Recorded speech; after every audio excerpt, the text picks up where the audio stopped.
এসময়ত অসমৰ এখন সৰু ৰাজ্যত ৰাজা ৰাজেশ্বৰ নামৰ এজন ৰাজা শাসন কৰিছিল। তেওঁ আছিল অত্যন্ত ধনী, শক্তিশালী, কিন্তু অসীম অহংকাৰী। তেওঁ বিশ্বাস কৰিছিল যে তেওঁৰ ধন সম্পত্তি আৰু শক্তিৰ আগত সকলো তলমূৰ কৰিব লাগে। ৰাজেশ্বৰ ৰজাই নিজৰ ৰাজধানীত এটা নিয়ম চলাবলৈ ধৰিলে। যিকোনো প্ৰজাই যদি তেওঁৰ সন্মুখত আহে তেওঁ মাথা তল কৰিব লাগিব। যদি কিবা এজন প্ৰজাই এই নিয়ম ভংগ কৰে তেন্তে তাক কঠোৰ শাস্তি ভোগ কৰিব লাগিব। এদিনাখনৰ কথা, ৰাজেশ্বৰ ৰজা নিজৰ প্ৰাসাদৰ সিংহাসনত বহি আছিল। ঠিক তেতিয়াই এজন সাধু তাত উপস্থিত হ'ল।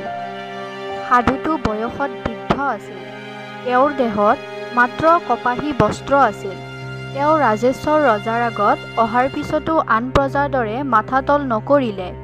ৰজাই ক্ৰোধত ফুলিয়া উঠি ক'লে, হে বৃদ্ধ, তই কি নাজাননে মোৰ আগত সকলোৱে তলমূৰ কৰে?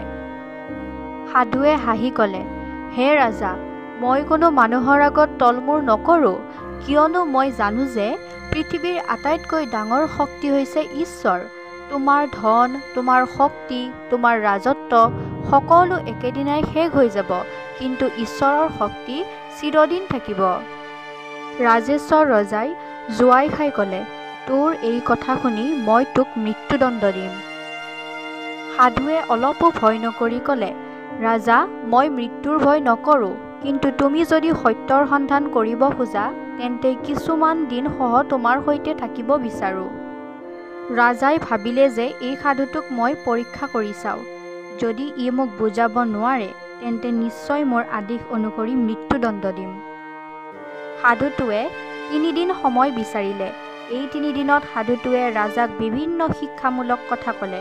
তেওঁ ক'লে যে তুমি ভাবিছা তুমি সৰ্বশক্তিমান, কিন্তু যদি আকস্মিকভাৱে তোমাৰ ৰাজ্যত খৰাং হয়, যুদ্ধ হয় বা কিবা মহামাৰী আহে তেন্তে তোমাৰ ধন আৰু সৈন্য তোমাক বচাব পাৰিবনে? ৰাজা অলপ চুপ কৰি থাকিল। সাধুটোৱে আগবঢ়াই ক'লে, তুমি ৰাজা, কিন্তু এই ৰাজ্যৰ আচল শাসক ঈশ্বৰ। যদি তুমি অহংকাৰী হও তেন্তে ঈশ্বৰে তোমাৰ পৰীক্ষা ল'ব। এই কথা শুনি ৰাজেশ্বৰ ৰজাৰ চকু খুলিলে। তেওঁ সাধুটোৰ আগত তলমূৰ কৰিলে আৰু ক'লে, তুমি সত্য কৈছা, মই অহংকাৰৰ পথ এৰিম আৰু মোৰ প্ৰজাসকলৰ সুখ সমৃদ্ধিৰ বাবে কাম কৰিম। সাধুটোৱে হাঁহি ক'লে, এইটো ঠিক সিদ্ধান্ত। হে ৰাজা, অহংকাৰ নাশ হ'লেই সত্যৰ বিজয় হয়। এই ঘটনাৰ পিছত ৰাজেশ্বৰ ৰজাই নিজৰ অহংকাৰ শেষ কৰি এক ন্যায়প্ৰিয় আৰু সদয় শাসক হৈ পৰিল।